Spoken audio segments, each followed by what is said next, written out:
আল্লাহ, এইটা দেখার আগে আমার মরণ হইল না কেন? মরলে মরো, কিন্তু আমার এই লাস্ট আইসক্রিম খাওয়া নিয়ে হিংসা করো না মামা।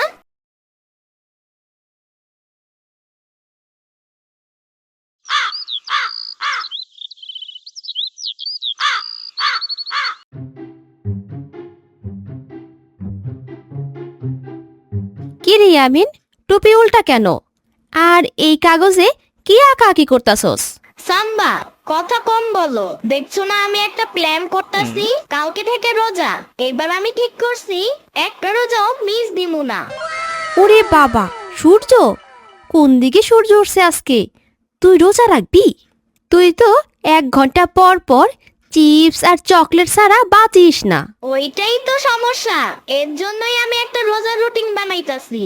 এই দেখো, সকাল 10টা থেকে 12টা পর্যন্ত ঘুম, 12টা থেকে 2টা পর্যন্ত ঘুম, 2টা থেকে 4টা পর্যন্ত আবার ঘুম, ঘুম আর ঘুম। আর ইফতারের আগে 4টা থেকে 6টা পর্যন্ত আমি রান্নাঘরে বসে তোরে আর আম্মুরে পাহারা দিব, যাতে তোমরা ইফতারি বানানোর সময় চুরি করে কিছু খাইয়া না ফেলো। বিশেষ করে তুমি সাম্বা, তোমার উপর আমার একদম বিশ্বাস নাই। কি? আমি চোর? আমি রোজা রাইখা চুরি করে খাইতে যাব কেন? দাঁড়া, তোর আম্মুরে ডাকি। ডাকো ডাকো, আমি ভয় পাই নাকি? হ্যাঁ, যাও এখন এখান থেকে, আমারে বিরক্ত কইরো না।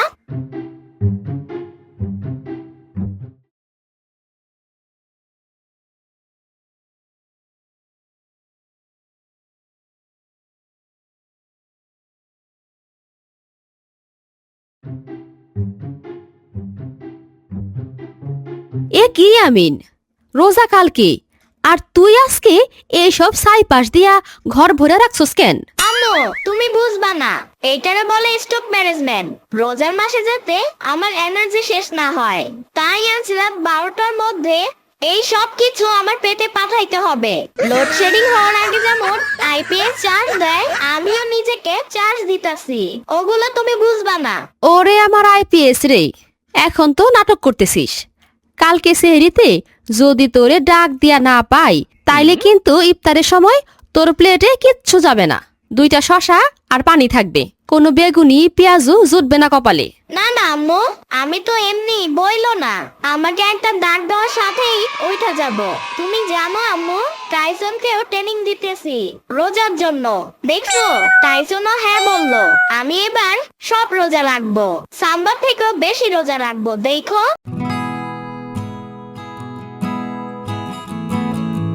কিরে ইয়ামিন, কালকে রোজা আর তুই আজকে এই ভর দুপুরে জিব্বা লাল কইরা আইসক্রিম খাইতেছস?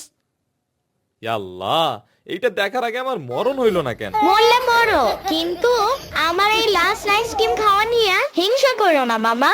কলিজা ঠান্ডা করে নিতাছি, কাল থেকে তো পেটটা আমার মরুভূমি হয়ে যাবে ভিতরটা। তোর যে সাইজ রে ইয়ামিন, তুই তো কালকে 12টা বাজতে ইফতারি খোঁজা শুরু করবি।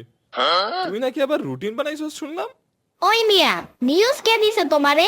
সাম্বা না, ওই মেয়েটা একটা আস্ত খাটাস, আমার সিক্রেট সব ফাঁস করে দেয়। শোনো মামা, আমি এবার টার্গেট নিছি 30-এ 30, একটা রোজাও মিস দিব না। 30-এ 30? তুই যে ছেলে গতবার রোজা রাইখা বাথরুমে গিয়া কল সাইডা পানি খাইছিলি, তোর মুখে এই কথা মানায় না মামা। মনে আছে তোর আম্মু যখন জিজ্ঞেস করলো, কিরে ইয়ামিন মুখ ভিজা কেন, তুই কি বলছিলি? আম্মু, আমি কুলি করতে গেছিলাম।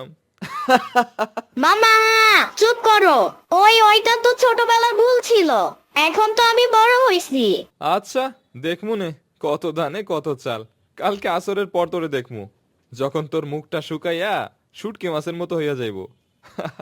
তখন আবার বলিস না যে আমার মাথা ঘুরতাছে, একটু গ্লুকোজ খাই। কোনো চেঞ্জ নাই মামা, তুমি লেখা রাখো, কাল থেকে Yamin is a new man. এখন চলো, আইসক্রিম শেষ, বাসায় গিয়ে সেহরির মেনুটা সেট করতে হবে। হ্যাঁ, আরে তুই করবি মেনু সেট, তাইলে আর আমাদের খাওয়া লাগবো না। চুপ করো তো মামা, মুরগির মতো কপ কপ করো খালি।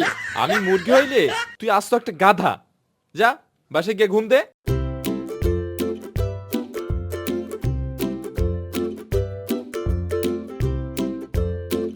কিরে ইয়ামিন, তুই বালতির ভেতর পা ঢুকাইয়া মাফলার পইরা আসস কেন? শীতকাল তো সেই কবে শেষ। তুমি বুঝবা না মামা, এটাকে বলে বডি টেম্পারেচার রেগুলেশন। কাল থেকে রোজা রেখে যদি শরীর গরম হয়ে যায়, তাই আমি আগে ভাগেই শরীর কোল্ড স্টোরেজ বানাই দিতেছি। তুই তো দেখি আজ তো একটা পাগল আমি। তা আবার গলায় মাফলার কেন? যদি আবার ঠান্ডা লেগে যায়, রোজা রেখে তো আবার ওষুধ খাওয়া যাবে না, তাই প্রোটেকশন হিসেবে মাফলার নিছি। তুমি যাও তো এখন, ডিস্টার্ব করো না। আমি রোজার আগেই ওয়াক প্রিপারেশন নিয়ে রাখছি।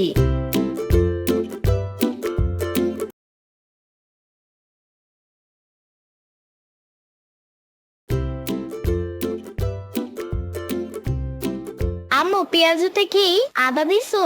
আর শোনো, সেহরিতে কিন্তু ভাত একদম নরম হইতে হবে। শক্ত ভাত খাইলে চাবাইতে এনার্জি লস হয়। কালকে এক ফোঁটাও এনার্জি আমি নষ্ট করতে চাই না, বুঝছো? তুই কি রান্নাঘর থেকে যাবি? তুই আসার পর থেকে আমি 3 বার লবণের কথা ভুলে গেছি। যা এখান থেকে সর। আম্মু, বুঝো না কেন? আমাদের রোজার প্রিপারেশন ভালো করে নিতে হবে। আমার মতন জিনিয়াস হও, বুঝলা? কিরে আমিন, শুনলাম তুই নাকি সেহরির জন্য ব্যাকআপ হিসেবে পকেটে খেজুর নিয়ে ঘোরার প্ল্যান করছস। খিদা লাগে, ও নাকি ঘুমের ভান কইরা গিয়া খেয়ে আসবে। মিথ্যা কথা। সাম্বা, তুমি আমার নামে অপবাদ দিতেছো। আমি চিপস লুকাইলে কি তোষকের নিচে লুকাবো? আমি তো ওইটা ওইটা কোথায় লুকাইছস? বল বল, আরে বল না। কোথাও লুকাই নাই। যাও তো এখান থেকে। আমি হইলাম গ্রেট ইয়ামিন, আমার সাথে তোমরা পারবা না। অনেক হয়েছে ইয়ামিন দা গ্রেট, এবার ঘুমাতে যা, নয়তো কালকে সেহরির সময় ডাকলে উঠতে পারবি না, আর রোজাও হবে না। মামা, আমার রুটিনটা কিন্তু বালিশের নিচে রাখছি, বুঝছো? কালকে সকালে যদি দেখো আমি 12টা পর্যন্ত ঘুমাইতেছি, তাহলে কিন্তু আমার ডাকবা না। রুটিন অনুযায়ী ওইটা আমার এনার্জি সেভিং মোড। আচ্ছা বাবা, যা তুই ঘুমা। আমরা বরং এখন থেকে তোর সেহরি মিস হওয়ার শোক পালন করি।